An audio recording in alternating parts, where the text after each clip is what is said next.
जैन जी के बाद जैन अल्फा सड़कों पर। एक बच्चा स्कूल क्यों जाता है? पढ़ने के लिए, शिक्षक से सीखने के लिए, अच्छी सुविधाओं में अपना भविष्य बनाने के लिए।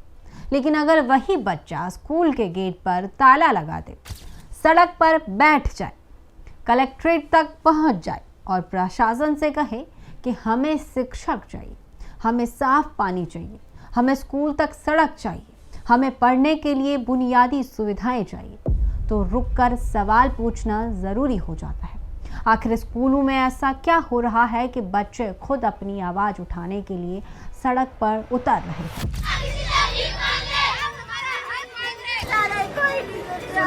देखो यही तो ताकत है, इसीलिए नहीं आ रहा। पिछले कुछ हफ्तों में देश के अलग अलग हिस्सों से ऐसी कई तस्वीरें सामने आई हैं।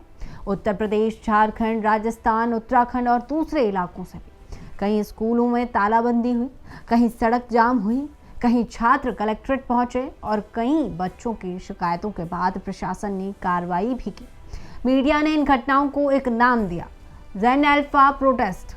लेकिन यहाँ पहली बात बिल्कुल साफ कर दें, यह अभी तक कोई एक संगठन या एक नेतृत्व वाला देशव्यापी आंदोलन नहीं है। अलग अलग जगहों के बच्चे अलग अलग स्थानीय समस्याओं को लेकर प्रदर्शन कर रहे हैं। लेकिन जब ऐसी घटनाएं लगातार सामने आने लगे तो सवाल बड़ा जरूर बन जाता है। क्या भारत की नई पीढ़ी अपने स्कूलों की व्यवस्था पर सवाल पूछना शुरू कर चुकी है? सबसे पहले समझिए, जैन अल्फा आखिर है कौन? जैन अल्फा शब्द आमतौर पर 2010 के आसपास और उसके बाद जन्मी पीढ़ी के लिए इस्तेमाल किया जाता है। हालांकि अलग अलग शोधकर्ताओं और संस्थानों की जन्म वर्ष सीमा एक जैसी नहीं है, इसलिए इसे किसी एक निश्चित साल से शुरू और खत्म होने वाली पीढ़ी बताना सही नहीं होगा। लेकिन इसकी पहचान काफ़ी स्पष्ट है। यह वही पीढ़ी है जिसका बचपन internet, smartphone, tablet, online video, digital gaming और अब आर्टिफिशियल इंटेलिजेंस के दौर में बीता है। यानी इनके लिए डिजिटल दुनिया कोई नई चीज़ नहीं है, इनका बचपन ही डिजिटल दुनिया के साथ बड़ा हुआ है। जनरेशन अल्फा नाम ऑस्ट्रेलियाई सामाजिक शोधकर्ता मार्क मैकड्रिकल से जुड़ा है, जिन्होंने 2008 में इस नाम का इस्तेमाल किया था।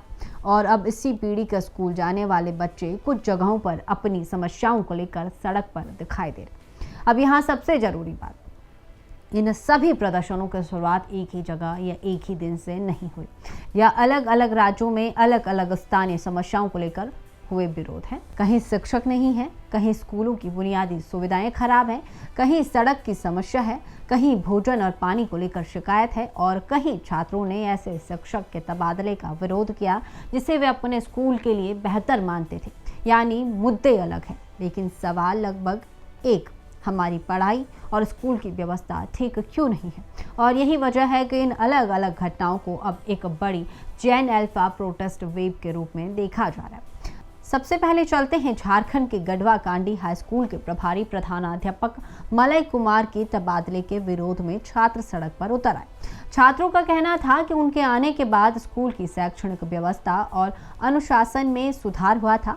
एक रिपोर्ट के मुताबिक स्कूल में करीब 2000 छात्रों के लिए अलग अलग विषयों के 17 शिक्षकों की कमी भी बताई गई थी। छात्रों की मांग थी कि मलय कुमार सिंह का तबादला रोका जाए। विरोध बढ़ा तो सड़क जाम किया गया और फिर मामला सिर्फ शांतिपूर्ण प्रदर्शन तक सीमित नहीं रहा। प्रदर्शन के दौरान कांडी के प्रखंड प्रमुख पिंकू पांडे और छात्रों के बीच विवाद हुआ। इंडियन टुडे की रिपोर्ट के अनुसार पिंकू पांडे ने कथित तौर पर एक छात्र को थप्पड़ मारा, जिसके बाद स्थिति और बिगड़ी और उनकी गाड़ी को नुकसान पहुंचने की बात सामने आई। यानी यहाँ एक शिक्षा संबंधी मांग अचानक टकराव में बदल गई। लेकिन इस कहानी का दूसरा हिस्सा भी है। छात्रों का दबाव बढ़ा और 13 अगस्त को शिक्षा विभाग ने मलय कुमार को दोबारा कांडी उच्च विद्यालय में पदस्थापित करने का आदेश जारी किया। यानी इस मामले में छात्रों की मांग के बाद प्रशासनिक फैसला बदला गया। अब सवाल आपसे, अगर बच्चों को लगता है कि किसी शिक्षक के जाने से उनकी पढ़ाई प्रभावित होगी, तो क्या उन्हें अपनी बात रखने का अधिकार होना चाहिए? और अगर शिकायत शांतिपूर्ण तरीके से नहीं सुनी जाती तो विरोध की सीमा क्या होनी चाहिए? अब उत्तर प्रदेश के हमीरपुर की तस्वीर देखिए। यहाँ कुरारा ब्लॉक के भोली, बचरोली और जमरेही गांव के स्कूली बच्चे और ग्रामीण खराब सड़क को लेकर कलेक्ट्रेट पहुंचे। बरसात के दौरान रास्ते की हालत खराब होने से बच्चों को स्कूल आने जाने में परेशानी हो रही थी। 19 अगस्त की रिपोर्ट के मुताबिक प्रदर्शनकारियों को पुलिस ने रास्ते में रोकने की कोशिश की, लेकिन वे आगे बढ़कर कलेक्ट्रेट पहुंचे और वहां करीब 3 घंटे प्रदर्शन किया। अधिकारियों ने मौके पर पहुंचकर समस्या के समाधान का आश्वासन दिया और सड़कों की स्थिति की जांच के लिए टीम भेजे जाने की बात सामने आई। अब जरा सोचिए, जिस बच्चे को स्कूल पहुंचकर किताब खोलनी चाहिए, वह स्कूल पहुंचने से पहले सड़क की समस्या से लड़ रहा है। और यही वजह है कि यहाँ बच्चों की मांग सिर्फ सड़क की नहीं थी, उसके पीछे एक सीधा सवाल था। अगर स्कूल जाना ज़रूरी है तो स्कूल तक पहुँचने का रास्ता ठीक क्यों नहीं। अब चलते हैं फतेहपुर। किशनपुर के सर्वोदय इंटर कॉलेज में छात्रों ने स्कूल की बुनियादी सुविधाओं को लेकर जमकर प्रदर्शन किया। रिपोर्ट में छात्रों की शिकायतों में बिजली, पंखों, साफ पेयजल और दूसरी सुविधाओं की कमी का जिक्र है। छात्रों के विरोध के बाद अधिकारियों ने स्कूल का निरीक्षण किया और सुविधाओं में सुधार की प्रक्रिया शुरू हुई। रिपोर्ट में पंखों की व्यवस्था और दूसरी सुविधाओं में सुधार का उल्लेख है। यहाँ सवाल बहुत साधारण है, क्या किसी बच्चे को पढ़ने के लिए पंखे और साफ पानी मांगने के लिए प्रदर्शन करना चाहिए? यही सवाल इस पूरी कहानी को सिर्फ बच्चों का आंदोलन नहीं रहने देता, बल्कि यह स्कूलों की बुनियादी व्यवस्था पर बड़ा सवाल बन जाता है। अब चलिए राजस्थान।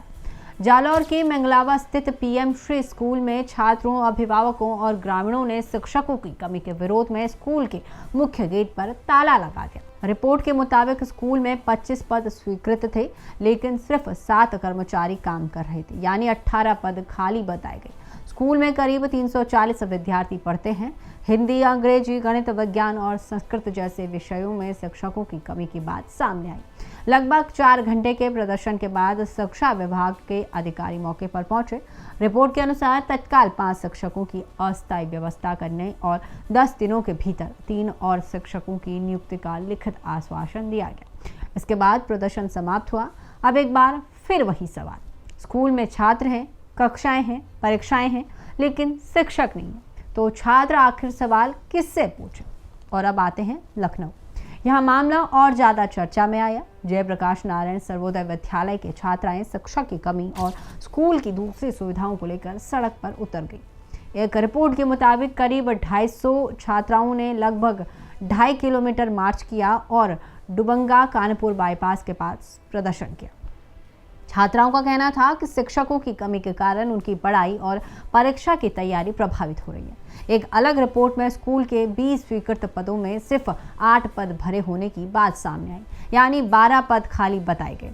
मामला सड़क तक पहुंचा तो उत्तर प्रदेश के समाज कल्याण मंत्री असीम अरुण ने छात्रों से मुलाकात की और उनकी शिकायतें सुनी। शिक्षकों की कमी दूर करने और सुविधाओं में सुधार का आश्वासन दिया गया, लेकिन कहानी यहीं नहीं रुकी। अगस्त में इसी तरह के विरोध फिर सामने आए, यानी एक बार फिर शिकायत नहीं बल्कि लगातार उठता सवाल, हमारी पढ़ाई कौन कराएगा? 18 अगस्त को उत्तर प्रदेश के आजमगढ़ से भी एक अलग तरह का छात्र प्रदर्शन सामने आए। एक निजी इंटर कॉलेज के छात्रों ने फीस वसूली और शिक्षकों की कमी समेत कई मुद्दों को लेकर विरोध किया। छात्रों ने खास तौर पर केमिस्ट्री शिक्षक की कमी की शिकायत की।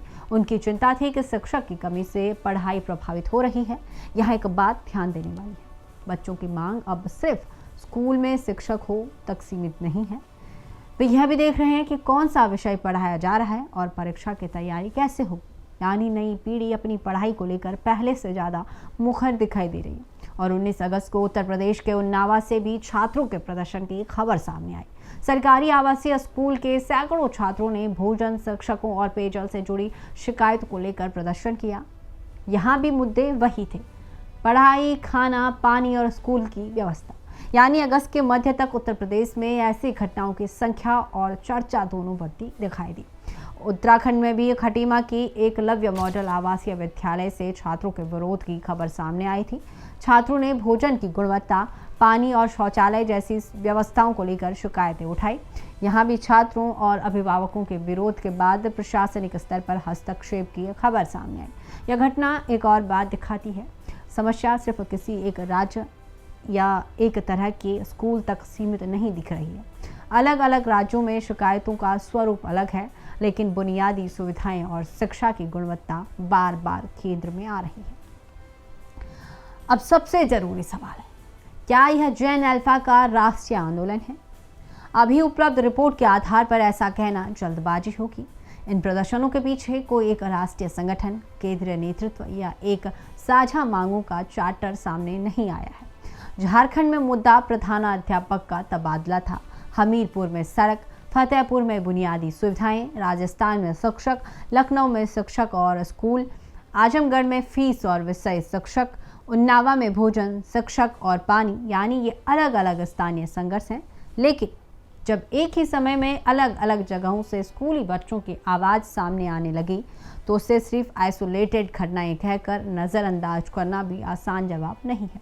इसलिए मीडिया में इसे जेन अल्फा प्रोटेस्ट या जेन अल्फा वेव के रूप में देखा जा रहा है। अब आते हैं सबसे महत्वपूर्ण हिस्से पर, असर कितना हुआ। और यहाँ तस्वीर दिलचस्प है।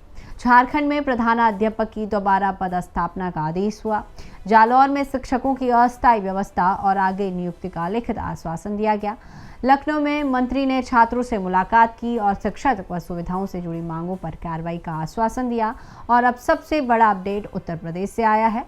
इन प्रदर्शनों के बाद राज्य सरकार ने सरकारी स्कूलों की व्यवस्थाओं को लेकर बड़े स्तर पर कदम उठाने की शुरू कर दी है।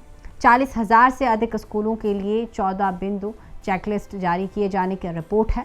सर्वोदय स्कूलों में मैनेजमेंट में सुधार और खाली शिक्षक पदों पर भर्ती तेज करने के निर्देश भी दिए गए हैं। यानी इन बच्चों की आवाज़ कम से कम प्रशासनिक एजेंडे तक पहुंची है। लेकिन असली सवाल अब भी बाकी है, क्या ये सुधार कुछ दिनों के होंगे या स्कूलों की व्यवस्था वास्तव में लंबे समय के लिए बदलेगी। इस पूरी कहानी को सिर्फ इस सवाल से मत देखिए कि बच्चों ने स्कूल में ताला क्यों लगाया। एक कदम पीछे जाइए, सवाल पूछिए, ताला लगाने की नौबत क्यों आई? शिक्षक की कमी पहले क्यों नहीं दूर हुई? स्कूल तक सड़क की समस्या पहले क्यों नहीं सुनी गई?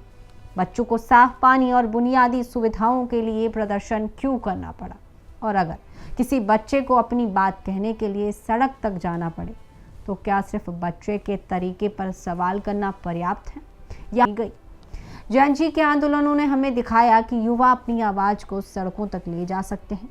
अब स्कूलों में पढ़ने वाली नई पीढ़ी भी अपनी छोटी लेकिन बेहद बुनियादी समस्याओं को लेकर आवाज़ उठा रही। लेकिन फ़र्क समझिए, यह भी कोई एक बड़ा राष्ट्रीय आंदोलन नहीं है। यह अलग अलग स्कूलों, अलग अलग शहरों और अलग अलग समस्याओं से निकली आवाज़ें हैं। लेकिन जब ये आवाज़ एक साथ सुनाई देने लगे तो शायद हमें उन्हें सिर्फ बच्चों का प्रदर्शन कहकर खारिज नहीं करना चाहिए, क्योंकि ये बच्चे अभी सरकार बदलने की मांग नहीं कर। वे कह रहे हैं हमें शिक्षक चाहिए, हमें साफ पानी चाहिए, हमें सुरक्षित स्कूल चाहिए, हमें स्कूल तक सड़क चाहिए, हमें ठीक से पढ़ना है। और शायद इसी पूरी कहानी का सबसे बड़ा सवाल ही, जिस पीढ़ी को हम देश का भविष्य कहते हैं, क्या आज हम उसे ऐसा वर्तमान दे पा रहे हैं जिसमें वह ठीक से पढ़ सके? आप बताइए, अगर आपके स्कूल में शिक्षक, पानी, बिजली या सड़क जैसी बुनियादी समस्या हो और शिकायत के बाद भी समाधान न मिले तो क्या छात्रों का सड़क पर उतरना सही है? कमेंट में अपनी राय ज़रूर बताइए।